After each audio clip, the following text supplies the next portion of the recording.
Olá, tudo bem com vocês? Eu sou Daniela Esteves e estamos de volta com mais um programa em análise, abordando um tema anterior, e esse episódio é o segundo, que nós estaremos falando sobre estarmos em obra.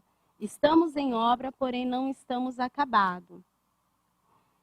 Estamos em obra. Esse processo de estarmos em obra não é nada fácil, não é muito fácil, porque requer de nós uma disposição, tanto para o falar, tanto para se sondar através do Espírito Santo. E na psicanálise, nós podemos observar que esse processo de estarmos em obra, muitas vezes nos traz muita dor, muita tristeza, porque nós temos uma dificuldade de nos sondar, né, Orivaldo? Com certeza. É importante a gente saber que ele começou mesmo uma grande obra em nós.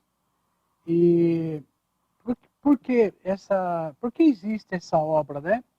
Porque é um chamado de Deus para cada um de nós. É um chamado para algo maior, em prol de algo maior. É ganhar, salvar toda a humanidade e ampliar essa família de Deus, né? E não importa qual é o teu chamado, não importa o chamado de cada um, sempre quando há um chamado, há um preparo. E então nós podemos dizer que Deus está preparando cada um de nós para uma grande obra. E essa preparação, que eu quero que vocês estejam atentos a respeito dessa preparação, que tem a ver com o tratamento. Tem a ver com o tratamento que o Senhor quer que você passe. Que é através do Espírito Santo, essa lapidação, para você cumprir essa boa obra. Porque quando você já passa a ter uma conscientização que você não está pronto e nem acabado, você já tem um olhar diferente a respeito de você mesmo. E você passa a olhar ao seu redor de uma forma diferenciada para as pessoas que te rodeiam. Porque passa a existir o quê? Menos exigência. Exigência no sentido da perfeição do outro. Nós não somos perfeitos. Nós acreditamos que servimos um Deus perfeito e que ele nos dá ferramenta, e uma delas é a psicanálise, para nos ajudar a trabalhar e a suportar todo esse processo de obra. Né, Orivaldo? Sim. Então, quando se trata dessa obra missionária, essa obra de Deus, a primeira coisa que Deus vai fazer conosco é nos levar para um deserto. Quando a gente fala de deserto, o que é um deserto? Deserto é um lugar árido, um lugar é a ausência de tudo, onde você só vê areia, o céu e mais nada. Mas é interessante que quando Deus nos leva para um deserto, Ele supre todas as nossas necessidades. Mas nós vamos passar por uma dor. Nós vamos passar por um tratamento específico. Eu não sei qual é o seu deserto, você que está assistindo agora. Mas, o que Deus pretende nesse deserto? Uma coisa primordial é o relacionamento. Deus só leva um homem e uma mulher para o deserto quando Ele quer tratar, para que ele possa ser usado nessa área de relacionamento. Porque se você for pensar qual é o objetivo principal de Deus, é relacionamento. E como que eu vou me relacionar com meu irmãozinho lá na igreja se eu não me relaciono comigo mesmo? Como que eu vou me relacionar com o meu pastor se eu não me relaciono bem com meu pai? Então, é um processo onde Deus leva a gente para uma escola. E muitas vezes nós não entendemos por que estamos no deserto. Mas, se parar para pensar, tem um cunho de relacionamento aí. É isso que nós vamos falar hoje, não é, Dona? A questão do relacionamento é primordial quando você entende a questão do se relacionar, mas, sobretudo, não primeiramente com os outros, mas com você mesmo. Se a palavra diz o quanto que você é precioso e preciosa para Deus, e que Ele teceu o íntimo do teu ser de uma forma tão extraordinária, tão profunda, então, olha a intimidade que Ele já quis tecer e teceu com você dentro do ventre, dentro das entranhas de sua mãe. Então, ele quer continuar com essa intimidade, tecendo esse relacionamento e esse crescimento, e nos aperfeiçoando dentro do nosso chamado. E que chamado é esse? Você já parou para pensar a respeito do seu chamado? Qual é o seu chamado? Eu acredito que, primeiramente, o nosso maior chamado é esse relacionamento íntimo conosco mesmo, porque na medida que a gente se relaciona com muita intimidade dentro de um conhecimento, porque a intimidade ela traz conhecimento, autoconhecimento de quem você é. E Deus tem esse autoconhecimento de quem você é. Mas você sabe quem você é? Você sabe quem você é? Qual o conceito que você tem a respeito de você mesmo? Orivaldo, na clínica, no SET, né, que nós costumamos dizer que é aonde as pessoas têm um momento único ali de intimidade, elas vêm para essa intimidade já caminhando num deserto, né? Um deserto muitas vezes da escuridão, um deserto da dor, porque justamente elas se perderam com esse rompimento do nascimento, né? E não continuaram com essa intimidade, porque tamanha foi a angústia após o nascimento. Porque você sai de um lugar tão seguro, tão quente, tão protegido, e vem para um mundo no qual você muitas vezes já vem com muitas informações, até emocional, que é da sua mãe, né? Que refletiu em você. Então, como que é esse processo, né, Orivaldo? Porque as pessoas falam, nos perguntam, me perguntam, são perguntas assim que é batata mesmo. Sempre tem alguém, 2, 3 pessoas falando e perguntando, e afirmando, eu não sei quem eu sou, eu não sei para onde eu vou, eu estou perdido. E está perdido num deserto que muitas vezes é angustiante porque não consegue se relacionar consigo mesmo. O senhor pode me explicar melhor a respeito disso? Eis a questão, né? Quem sou? De onde eu venho? Onde estou e para onde eu vou? As perguntas que assolam a humanidade. Mas para responder as 3 perguntas, você tem que entender quem você é primeiro. E essa é a parte que mais dificulta o entendimento. As pessoas que chegam na clínica, como você falou, já chega na dor. Mas a maioria delas, ela está numa crise de identidade. Ela não sabe exatamente quem é, como é a personalidade dela, quem ela é e por que então ela tem que enfrentar essa situação. E quando você começa a trabalhar, né, com as ferramentas que a psicanálise nos permite, ela começa a se autoconhecer. E nesse momento do autoconhecimento, ela vai descobrindo as suas qualidades. Ela vai descobrindo os seus defeitos, as suas limitações. Então ela vai sendo mais ponderada com ela mesma, menos crítica com ela mesma. E isso traz o quê? Um amadurecimento. E quanto mais a pessoa se conhece, mais ela assume o controle da vida dela. Essa é a chave principal. Agora, mas será que a pessoa consegue se descobrir sozinha? Sem uma ferramenta, sem algo, só com uma autoajuda, vamos dizer assim? Eu acredito que não. Eu acredito que nós precisamos de ferramentas e, sobretudo, do Espírito Santo para esse conhecimento, porque ele nos ajuda nessa busca constante de nós mesmos. E cada vez que você busca a você mesmo, você tem uma surpresa linda, que você encontra a pessoa de Jesus, né? Quando você olha para a cruz, que é onde começou a nossa história de uma forma diferente, né? Que é uma vida antes e depois de Jesus. Então, uma vida antes e depois da cruz. Então, Jesus, na cruz, ele pagou um preço por cada um de nós, de tamanha preciosidade, afirmando, né, com sangue, selando com sangue o valor que nós temos.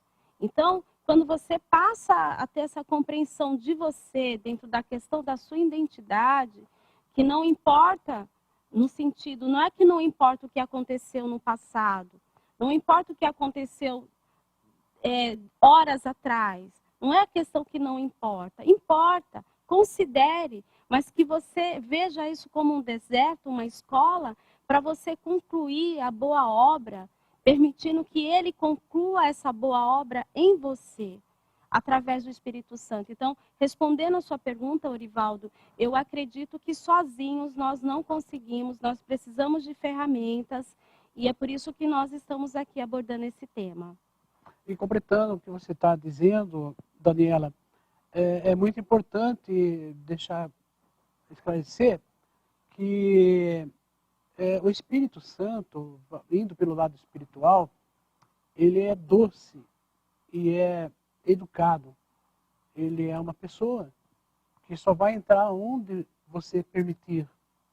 Então, quando você vai para um encontrão, por exemplo, onde tem aquele momento de cura e libertação, quando você passa por um processo, um trabalho de cura, dentro de um curso de aliança, por exemplo, que trata os casais, que trabalha muito essa questão do perdão, o que o Espírito Santo vai fazer? Ele vai mostrar a ferida. Mas muitas pessoas não estão dispostas a deixar mexer nessa ferida. Uma vez eu vi uma explanação que dentro do nosso coração tem várias casinhas, né? Quartinhos. E quando nós convidamos o Espírito Santo para entrar no nosso coração, você permite que ele visite essas casinhas. Mas pode ser que tenha uma que está fechado a 7 chaves e ele não vai bater nessa porta. Ele não vai entrar sem a sua ordem. Então ele trata tudo e aquilo fica escondidinho. Então a pessoa volta desse tratamento, fica alguns meses bem, está tudo legal, agora sim, eu estou entendendo o que Deus quer de mim. Passa 2, 3 meses e ele tem uma recaída. Exatamente daquele emocional que não foi cuidado. Uhum. Como é que a gente entende isso? Pelo espiritual. Então o Espírito Santo não foi poderoso para tratar? Ele foi sim. Mas como eu te disse, ele é educado. Ele só vai aonde você permite. E emocionalmente, aí que eu digo daquela linha tênue que separa o espiritual do emocional. A gente precisa ficar muito atento e prestar atenção que tem feridas que nós não deixamos qualquer pessoa mexer, não. E nem o Espírito Santo a gente deixa mexer. É verdade. Por quê? Porque nós achamos que podemos esconder isso de nós mesmos. Vou esperar, isso vai passar. E não passa. É onde ele mostra, onde ele precisa ser tratado. E você pode passar a vida inteira com essa ferida e não deixar ninguém tratar. Na psicanálise, não passando por cima do Espírito Santo, não é isso que quero dizer, mas trazendo pelo lado emocional as nossas ferramentas, nós vamos desconstruir essa casinha. Tijolo por tijolo. Nós vamos desconstruir. Para quê? Para que a casa fique limpa. E por falar em coração, acho muito interessante a gente deixar claro. A Bíblia fala de 2 instâncias. Fala da mente e fala do coração. Romano 12 fala sobre a metanoia, sobre a renovação da nossa mente. Se a nossa mente não for renovada e isso não descer para o nosso coração, ela vai ficar simplesmente no nosso consciente. Quando a Bíblia fala dessas 2 instâncias, mente e coração, ela está falando do consciente e do inconsciente. Lembra no outro programa que a gente falava dos nossos registros? Acho que nesse programa, né? Uhum. Falamos dos nossos registros, desde o nosso ventre até o dia de hoje. Então, esse é o inconsciente que a Bíblia fala que é o coração. E assim é que Deus trabalha. Se trabalhou na tua mente, mas você não deixou descer para o coração, então é emocional que precisa ser tratado. Dá para perceber, então, essas 2 instâncias? Uhum. Então, se você conseguir separar essas 2 instâncias, você separa o espiritual do emocional. Não é tão complicado assim. Uhum. Mas o nosso entendimento é o quê? Levar tudo para o espiritual. E tem coisa que Deus não vai fazer. A parte nossa, Deus não faz. Ele vai fazer tudo. Ele é poderoso para fazer tudo. Ele é poderoso para tirar você dessa depressão. Ele é poderoso para tirar você dessa síndrome do pânico. Ele é poderoso para tirar você dessa fobia, seja lá o que for que você está passando. Mas ele faz a parte dele. A parte que você tem que fazer, ele não vai fazer por você. E qual é a parte que você tem que fazer? É procurar buscar ajuda para se autoconhecer. Seja através do psicólogo, através do psicanalista, até mesmo do psiquiatra, ou até mesmo através do pastor. O pastor, você pensa que o pastor é leigo? O pastor cuida muito do espiritual, mas ele tem um conhecimento fantástico sobre o emocional. Ele estuda para isso, ele conhece, ele vive, sabe? Então, hoje mesmo, conversando com o pastor Fred, né, o pastor Fred não é um psicanalista, ele é um homem de Deus espiritual, mas ele entende a linguagem que eu falo com ele, e eu entendo quando a gente trata de coisas emocionais. Então, não precisa ser nenhum expert, é só você fazer a sua parte, buscar essa ajuda. Então, vocês entenderam que é importante, mesmo havendo as ferramentas, né, que estão disponíveis para vocês e dentro de você, é necessário que você seja essa resposta de você mesmo, que você se posicione mesmo no deserto. Está doendo, a construção, a obra está difícil para você chegar naquilo que é realmente o seu chamado maior, que é se relacionar com você mesmo, numa intimidade intensa e íntima com Deus. Por mais que seja difícil, eu acredito que é possível. E falando um pouco, né, eu queria que o senhor fizesse uma pequena explanação a respeito da importância dos relacionamentos, né? Do relacionamento conosco mesmo, com o outro e com Deus. Então, eu não quero esgotar esse assunto, porque tem muita coisa para ser falado sobre o intra-relacionamento. O que é o intra? É você com você mesmo. A maneira como você se relaciona com Deus, a maneira como você se relaciona com as pessoas, a maneira como você se relaciona com seus filhos, a maneira como você se relaciona com o teu familiar, com o teu trabalho, seja lá com quem for, depende muito da maneira como você se relaciona com você mesmo. É a base de tudo, é o intra-relacionamento. Então, nós vamos continuar esse programa, temos mais dois ou 3 episódios ainda para ser tratado, porque como eu falei, esse programa faz parte de um seminário que nós vamos levar para as igrejas, para tratar os líderes, tratar as pessoas que já estão na obra e que estão com dificuldade, treinar esse povo de Deus. Então não vai esgotar isso. Mas o que eu quero deixar claro para vocês procure se conhecer um pouco mais, entender as suas limitações, saber até onde você pode chegar. E eu quero fechar a minha fala hoje dizendo o seguinte: quando Jesus disse, perguntaram para ele sobre os mandamentos, né? Já, ele fala assim: o mandamento é esse, que é amar ao Senhor teu Deus com toda a tua força, com todo o teu entendimento. E o segundo é igual a esse, amar o teu próximo como a ti mesmo. Isso significa que ele não falou para você amar mais o próximo do que a ti mesmo. Por quê? Porque Jesus sabia que você só pode dar aquilo que você tem. Aí nós entramos dentro dessa autoconhecimento. Como é que fica o seu amor por si mesmo? O amor próprio? Eu garanto para você, e você vai entender o que eu estou dizendo. Nós nos odiamos todos os dias. Quando olhamos para o espelho, quando não concordamos com alguma coisa sobre nós. Então, por que nós vamos odiar a obra-prima de Deus? Então, quando nós nos odiamos, nós não estamos agradando a Deus. Pensa nisso. E no próximo programa, então, nós vamos falar mais sobre 3 partes ainda, né? Do inter-relacionamento, a maneira como você se relaciona com você mesmo, o transrelacionamento e o interrelacionamento. O interrelacionamento é a maneira como você lida com as pessoas. O transrelacionamento é a maneira como você lida com as pessoas e com Deus. É muito importante. Não perca nenhum capítulo desse programa, viu?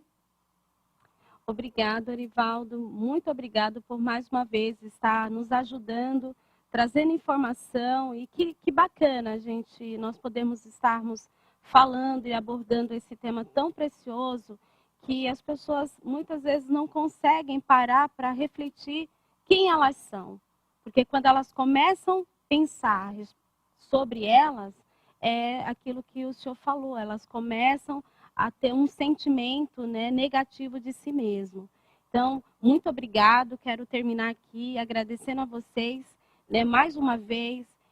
Deixe suas sugestões de tema, deixe suas perguntas, faça seus comentários, estamos aqui livres para estarmos respondendo vocês, aquilo que vocês acharem que tem dúvidas, que ficou algo que vocês não conseguiram compreender, vai lá no nosso canal, faz a sua pergunta, faz o seu comentário e que logo nós estaremos respondendo vocês.